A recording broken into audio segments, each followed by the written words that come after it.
damuwa ta kai ne Mustapha manzona, damuwa ta kai ne Mustapha manzona.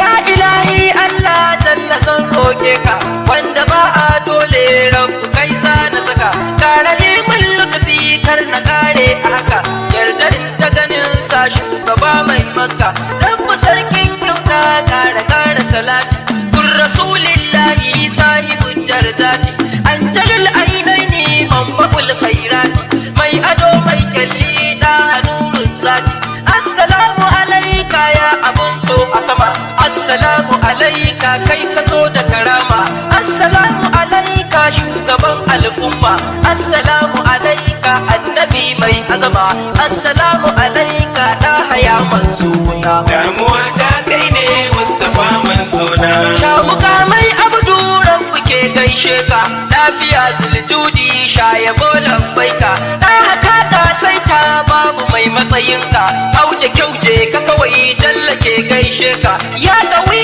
sadauki ka wuce mai mulki jinkirim kai girma ka ci arina yaki duk cikin akawanu kai kake mana dauki kau da wargi na gaske da baka raki annabin annabta kai ka san asalinka kan ka ce rabbu ya mada shi zai baka wanda duk ya rike ka ya gujewa halaka mai isaran mahashar kai ka ce ton suka rabbu baya abuwa sai da kai maulana,